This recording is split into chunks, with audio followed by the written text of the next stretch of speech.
जय हिंद एवरीवन। अगर आप पूरे भारत में किसी भी राज्य से हो, आप तैयारी कर रहे हो टेरिटोरियल आर्मी की, आपका सपना है टेरी आर्मी में जाने का, तो आज की वीडियो आपके लिए रहने वाली है। आज की क्लास हम आपके लिए स्पेशल लेके आए हैं रासायनिक सूत्र को लेके।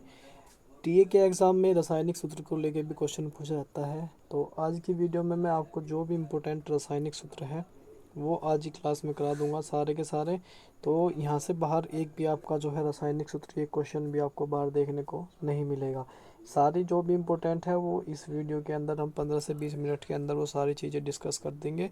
और दूसरी बात आप सभी को बताना चाहूँ, ये क्लास आपके लिए ऑल डिफेंस एग्जाम के लिए रहने वाली है। यहाँ तक कि आप इसको NORCET, nursing assistant, nursing officer, CHO सभी के लिए आप इसको, इस क्लास को आप लगा सकते हो। जो भी भाई तैयारी कर रहा है वो उस क्लास से अपनी तैयारी को बेहतर कर सकता है। ठीक है, तो चलिए दोस्त, क्लास को स्टार्ट करते हैं। और जैसे कि आपको पता है, ये क्लास आपके लिए चल रही है जिसमें हम आपके लिए वो टॉपिक करा रहे हैं जहाँ से क्वेश्चन बार बार रिपीट होते हैं, बार बार क्वेश्चन पूछे जाते हैं।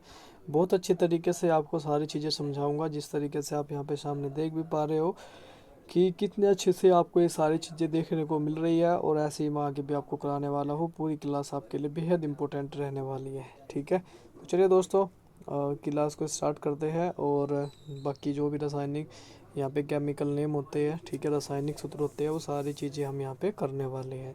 सबसे पहले तो आपको इस बात का ध्यान रखना है, जो भी आपको चीज़ें कराई जाए उसको अच्छे से रिवीजन में लेना, उसकी ज़्यादा से ज़्यादा आपको प्रैक्टिस करनी है। सबसे पहले तो आपको इन चीज़ों का ध्यान रखते, जैसे कि पता मैंने प्रैक्टिस ज़्यादा से ज़्यादा, और आपको पता है कि अक्टूबर माह में भर्ती स्टार्ट हो रही है आपकी। तो यहाँ पे ज़्यादा से ज़्यादा जो कि आपसे क्वेश्चन जो भी मैंने यहाँ पे केमिकल नेम लिए हैं, उनके रासायनिक सूत्र लिए हैं, वो भी सारे एकदम इजी पूछ जाते हैं। ज़्यादा कोई हार्ड लेवल का नहीं पूछा जाता है, नॉर्मल ही पूछा जाएगा। तो पानी का रासायनिक सूत्र आपसे पूछा जाए तो H2O आप बता दोगे। क्या बता दोगे? पानी का सूत्र H2O हो जाएगा। उसके बाद आता है फिर साधारण नमक। साधारण नमक का बात करें तो साधारण नमक की बात करें, इसका सूत्र हो जाएगा आपका NaCl हो जाएगा। उसके बाद आता है फिर आपका कार्बन डाइऑक्साइड। और कार्बन डाइऑक्साइड का जो रासायनिक सूत्र है वो हो जाएगा CO2। क्या हो जाएगा? CO2 हो जाएगा। उसके बाद आता है फिर आपका हाइड्रोजन गैस। और उसके बाद आपका यहाँ पे हाइड्रोजन ही ऑक्सीजन गैस है ये। ठीक है, ये आपका ऑक्सीजन गैस है, ये है आपका ऑक्सीजन गैस। ऑक्सीजन का हो जाएगा रासायनिक सूत्र O2। फिर आती है आपकी नाइट्रोजन गैस। ठीक है, नाइट्रोजन गैस और ऑक्सीजन गैस वायुमंडल में कितनी होती है? 21% होती है। अगर आपसे पूछा जाए तो आप बता रहे होगे। नाइट्रोजन गैस की बात करें तो यहाँ पे नाइट्रोजन गैस हो जाएगा N2, और जो कि होती है 78% वायुमंडल में। ठीक है, नमक का तेजाब जिसको बोलते हैं HCl, ठीक है, हाइड्रोक्लोरिक अम्ल बोला जाता है। ठीक, उसके बाद आता है फिर गंधक का तेजाब जिसको बोल जाता है सल्फ्यूरिक अम्ल, H2SO4। ठीक है, कार बैटरियों में प्रयुक्त होता है भाई। ये कहाँ प्रयुक्त होता है? कार बैटरियों में, कार बैटरियों में प्रयुक्त होता है भाई ये सल्फ्यूरिक अम्ल। उसके बाद फिर आगे होता है सोरे का तेजाब जिसको बोलते हैं HNO3, जिसको नाइट्रिक अम्ल बोला जाता है। इसको भाई नाइट्रिक अम्ल भी बोला जाता है, नाइट्रिक अम्ल भी बोला जाता है।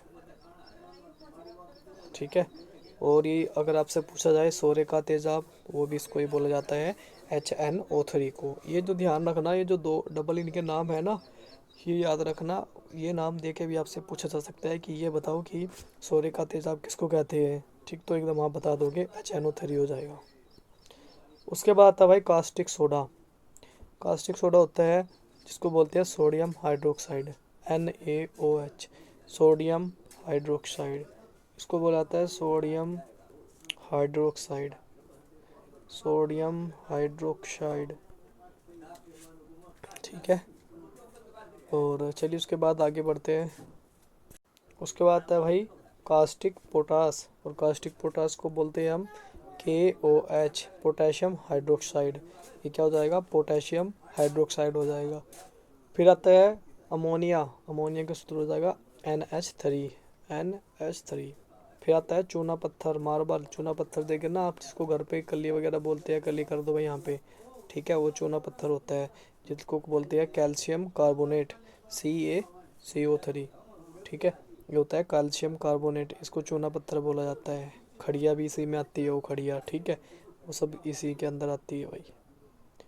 उसके बाद आता है भाई, एक तो होता है बुझा हुआ चूना, ठीक है, एक होता है बिना बुझा चूना, ठीक है। ये दो तरीके हैं और ये दो तरीके के आते हैं।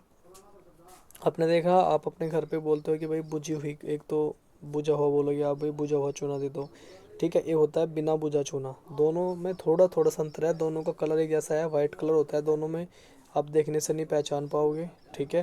तो दोनों में थोड़ा सा अंतर है बस, मामूली सा। यहाँ पे रासायनिक सूत्र में भी थोड़ा अंतर देखने को मिलेगा, बस सिर्फ यहाँ पे एच का अंतर है, बस इतना ही अंतर होता है कि ये बुझा हुआ है और ये बिना बुझा हुआ है। बुझे हुए सूत्र की बात करें तो कैल्शियम हाइड्रोक्साइड होता है, कैल्शियम हाइड्रोक्साइड लिख लेना भाई, कैल्शियम हाइड्रोक्साइड क्या हो जाएगा, कैल्शियम हाइड्रोक्साइड।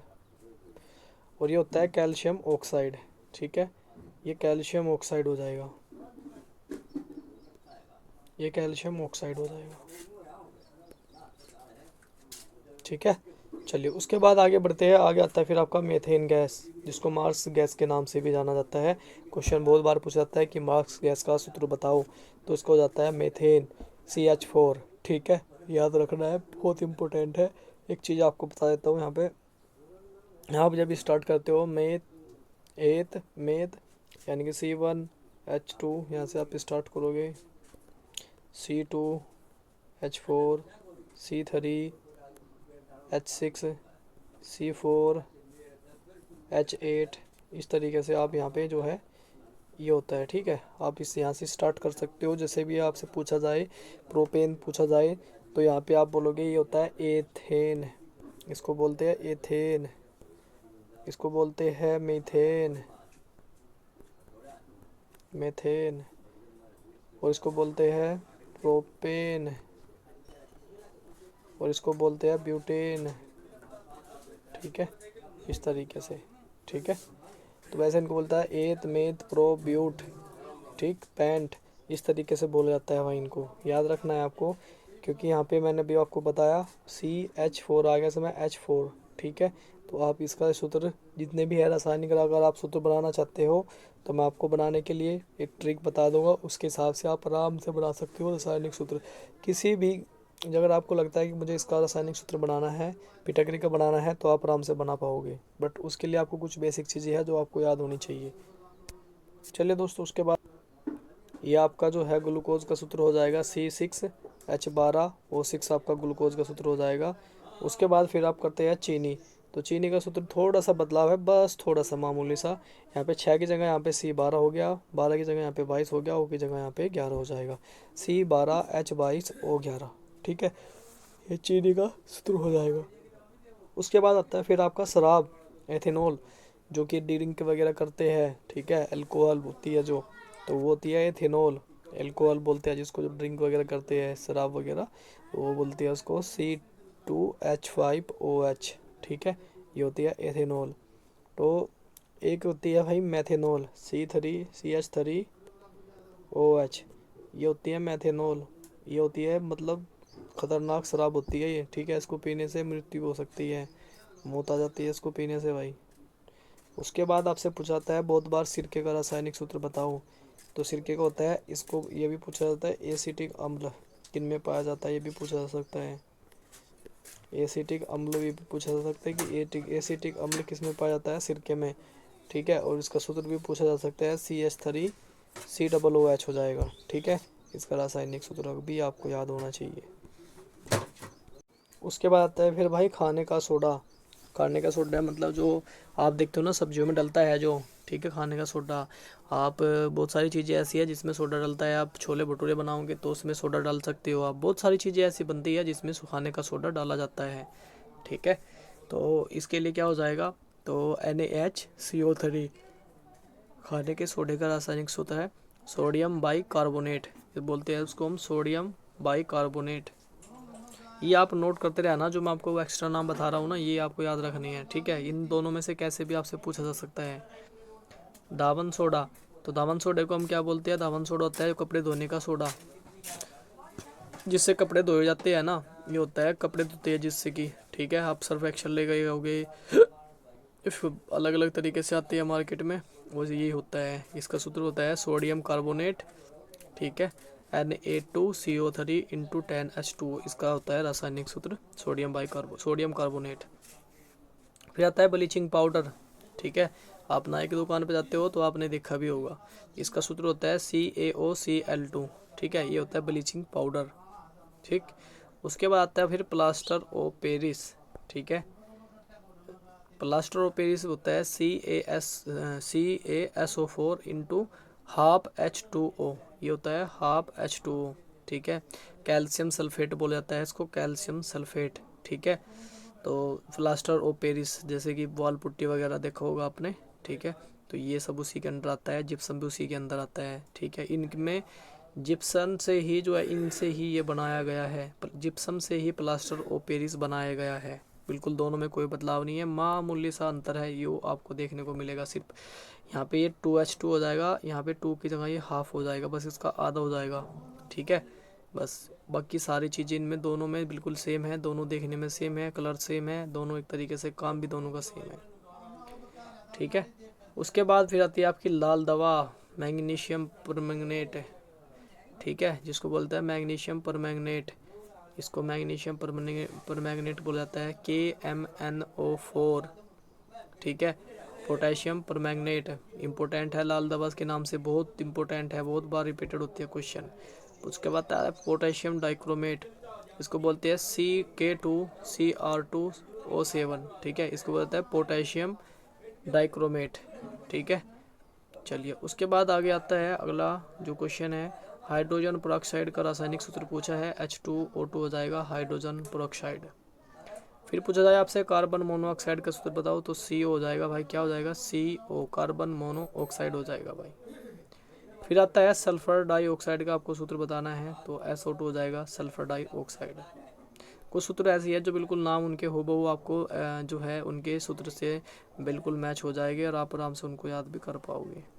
उसके बाद है सल्फर ट्राईऑक्साइड, यहाँ पे ट्राई की बात करिए, देखो ट्राई जो होती है ना वो होती है 3, डाई होती है 2, अगर डाई की बात करें तो 2 हो जाएगा, ठीक है, और ट्राई की बात करें तो 3 हो जाएगा, तो इसका सूत्र हो जाएगा SO3, ठीक है। चलिए उसके बाद आपसे पूछा जा सकता है हाइड्रोजन सल्फाइड का रासायनिक सूत्र, तो आप क्या बता रहे होगे, H2S, और ज़्यादा इनके बारे में गहराई से सवाल पूछा नहीं जाता है, ठीक है, इसीलिए मैं आपको ज़्यादा एक्सप्लेन करने की जहाँ ज़रूरत है थोड़ा सा वहाँ बता रहा हूँ, बाकी यहाँ पे ज़्यादातर नहीं कुछ पूछा जाएगा, सिर्फ रासायनिक सूत्र ही पूछा जाता है, ठीक है, एग्ज़ाम में।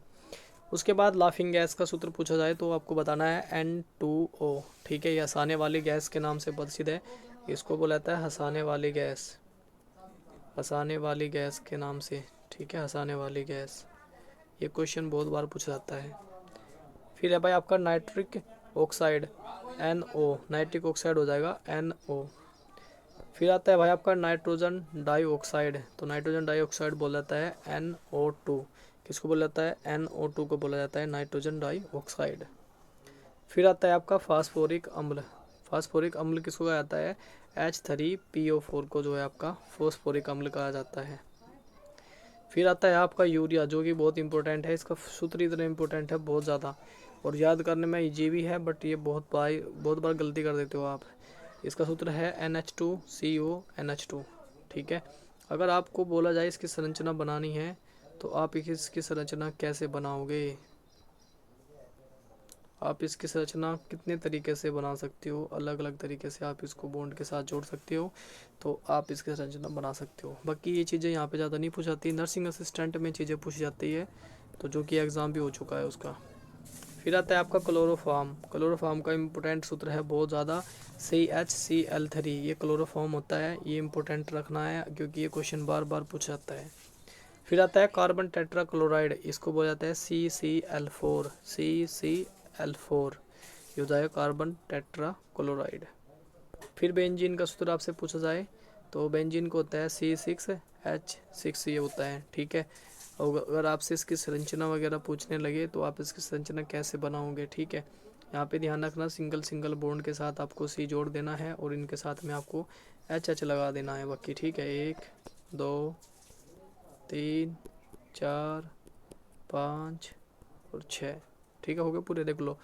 तो अगर आप यहाँ पे डबल डबल बॉन्ड लगा सकते हो ये डबल बॉन्ड के साथ में आप जोड़ सकते हो, ठीक है, इस तरीके से। चलिए उसके बाद अगला फिर आपके बाद टोलुइन आता है, फिर टोलुइन C6H5CH3 इसका सूत्र हो जाता है टोलुइन का। उसके बाद आगे बढ़ते हैं। उसके बाद आता है फिर आपका एसिटिलीन, एसिटिलीन को हो जाता है C2H2 हो जाता है एसिटिलीन, बहुत आसान सूत्र है एसिटिलीन का, ठीक है। और फिर आता है आपका एथिलीन, जो कि आपको पता है कृत्रिम रूप से जो है फलों को पकाने का काम जो है वो करते हैं। एसिटिलीन और एथिलीन दोनों का प्रयोग किया जाता है फलों को पकाने के लिए, ठीक है। तो दोनों के सूत्र थोड़े थोड़े से डिफरेंट है। एथिलीन का C2H4 हो जाएगा, एसिटिलीन का C2H2 हो जाएगा। फिर आता है आपका फॉर्मेल्डिहाइड, ये यहाँ पे बाकी आपसे टीए में नहीं पूछा जाता है इतना कुछ, नहीं आपसे ये पूछा जाएगा। बाकी आप इनके फॉर्मूले याद कर लेना, HCHO होता है, CH3CHO होता है, हाँ एसीटोन ये पूछा जा सकता है आपसे, CH3CO एसीटोन का सूत्र होता है, ये आपसे पूछा जाता है। फिर नेक्स्ट तो आपके लिए बहुत इंपॉर्टेंट है ओजोन, ओजोन तो बहुत बार रिपीटेड होता है O3, ठीक है, क्योंकि ओजोन का सूत्र आपसे डायरेक्टली पूछा जा सकता है कि ओजोन का सूत्र बताओ।